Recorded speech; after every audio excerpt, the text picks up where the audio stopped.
Somebody in China made me very happy today. And it was a stupid little thing, but it reminded me of how stuff used to be in this country. They made me happy and they made me a little sad at the same time. I'll get to that. So we've done tons of videos on Chinese parts and Chinese tools, and I try to be as fair as possible. You talk about like Harbor Freight, for example, or any of these other distributors that handle Chinese goods, Chinese tools. And it's like, they've made it possible for people working on a really tight budget to afford tools that previously were unobtainium. Things like floor jacks today, you think nothing of it. Everybody's got a floor jack, but if you go back 40 years ago, no, only a shop had a floor jack. The rest of us were playing around with scissor jacks and propping things up with bumper jacks and stuff like that, rolling our cars over ditches so we can get underneath. Now everybody's got a floor jack. It was places like Harbor Freight and Northern Tool and that made that possible. It put all of those tools in the hands of the common man. So it's good. Now the tools themselves, some of them are absolutely junk. We've done plenty of videos on that. Substandard quality. We did the one recently on that timing light, the $20 Amazon timing light, that wouldn't produce enough usable light if you set the damn thing on fire. I mean, it was junk. We've done the Amazon carburetors, Chinese carburetors. Dirt cheap, less than 10% the cost of what an American manufactured version would be. American manufacturer, because there's always a catch there. But we did the small, like the motorcycle carburetors. We bought a couple of them, we dissected them, we put one of them to use. So far, so good. Absolutely worth the money, a good, viable product. Now we also used a couple of Amazon automotive carburetors and had bad experiences. And we showed why. We dissected the one and showed that, well, this material doesn't stand up.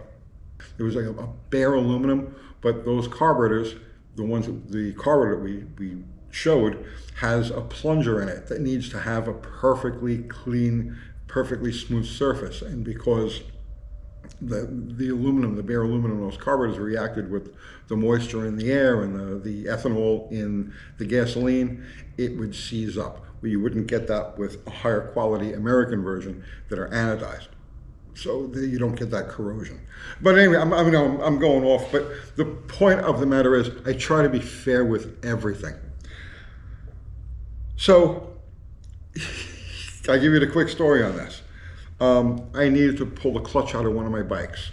So for a 1991 and up Sportster, you need a puller, a tool, to compress a Belleville spring in the clutch assembly so that you can pull a snap ring and then disassemble it, and then also to reassemble it. It's nothing exotic. So the last one of these pullers that I bought was probably about 20 years ago. And if I remember correctly, I paid about $100 for it. And it was through one of the name brand manufacturers. This is before Amazon, okay?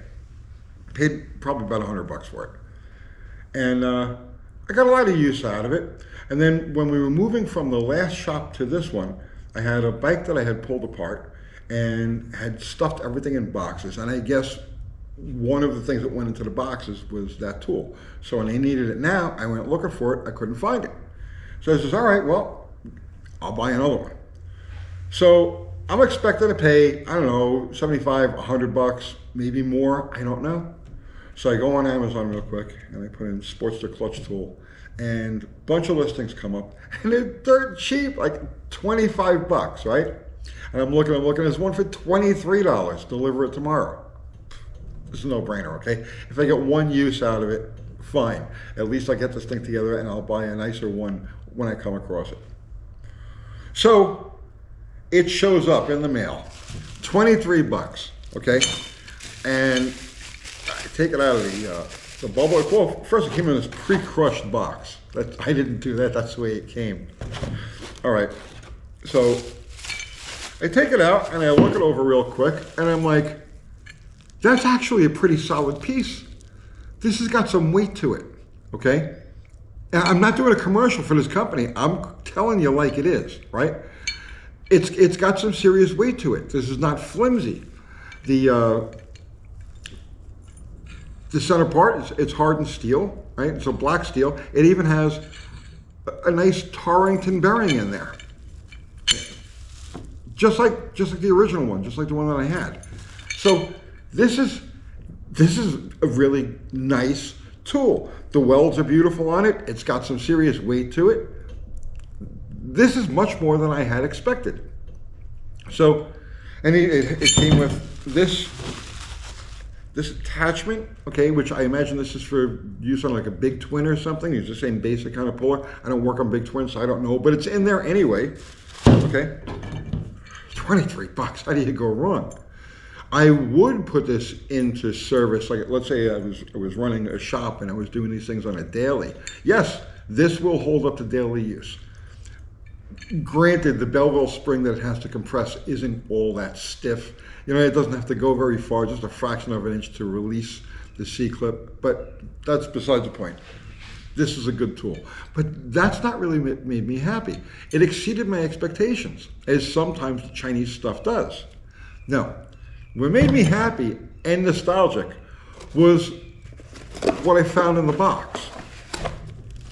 A pair of gloves. A pair of gloves just thrown in the box. So my first impression was, somebody must have quit their job. This was like their last thing. And they took the gloves off and they shoved it in the box and sent it. But they're literally brand new. Like there's no marks on them or anything like that. And he says, well, maybe they used it for packing. Maybe they just had so many of these gloves laying around that they use it to keep the tool from bouncing around. And then I realized, no, it's a premium. They sent these gloves along as a premium, which is something that we've completely lost track of in this country.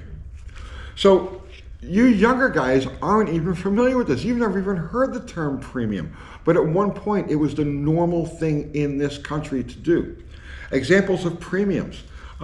Baseball cards, you buy baseball cards or sports ball cards, whatever, and it'll come with a stick of gum, premium. You didn't, it's not advertised, right? They just throw it in the package. The baker's dozen, another perfect example of it. You would never go into a bagel store or a donut shop and get a dozen bagels and leave with 12 bagels. No, you bought a dozen bagels, and then after you were done picking or donuts, and then after you're done picking your choices, whoever was filling a bag would say, pick a couple more. Because they're a little premium. You bought a dozen, here's a couple more. This was normal. This was absolutely normal. And even like from a service industry, from the mechanical end of things, every shop always had an active airline, a free active airline sticking out of the front door of the shop. So that this way, at night, after you close, if one of your customers or somebody happens to need some air, they would just pull up in front of your door, grab the air hose, fill their tire with air, and then go on down the road. It was just a way of, it was just a shop's way of saying, here's some air, it's free, take it, and thanks for coming by, right? Remember us when you need something. This was normal, it was a typical premium.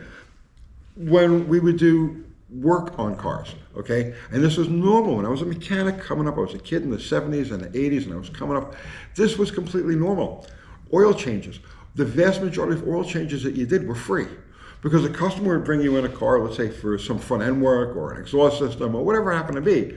And while you were at it, you'd look the car over, you pull a dipstick. If it looked dirty, you'd change the oil. You throw the oil and a filter in there. And when the customer came to pick up the car, you tell them, yeah, okay, I did the ball joints and I did the tie rod ends, gave it an alignment. Oh, and the oil was dirty, so I changed the oil. No charge. That was just a normal way of doing business. It was normal. It wasn't until the Quick Lubes started that it became standard to pay for an oil change. That used to be one of those courtesy items that you just, you did. Valve covers. So back in the days of cork valve covers, they didn't last very long. 5 years, 3, 4, 5 years, and then have to be changed out. So it used to be that when you open a hood to do a valve cover gasket job, if the valve covers look dirty, grungy, grimy, whatever, you'd clean them really nice before you put it back together again. And if they didn't clean up nice like that, you'd paint them. You always had engine color paint laying on a shelf, and if a Chevy orange, whatever, you paint the valve covers, you put it back together again. So now when the customer comes in, they look at it, you open the hood and you show them the work that you did, they're like, oh yes, that looks really beautiful, thank you. Because it was a little premium that we threw in there, just here, this should make you happy. That's what these are. They're a premium. It's something that we've completely lost track of in this society. There is no thank you from business to consumer anymore. Now is the exact opposite. Everything is absolutely cutthroat. If they can charge you more for it, if they can double charge you for it, if they can sneak you into a system where you continually pay for something like these subscription things, if they could shrink it, shrinkflation is a real thing. The bag stays the same size, the price goes up a little bit, the number of chips in a bag go down a little bit, and it keeps going until finally there's 3/4 air in the bag, and you're paying twice what you did just a couple of years ago. That's the norm. And unfortunately, that's what the younger people in this country have come to accept as the norm. Business is always trying to get you. Everything's got a gotcha. But this is the way it used to be, where when you bought a part or a tool or anything like that, you got what you paid for. Often you got more than you expected, and here's an example where I definitely got more than I expected. And then as a thank you, there'd be some sort of premium. And here, they put their name on it. Okay, so now, I mean, I'm not going to use these things. I'm not a glove user. I'll pass them on to somebody who does.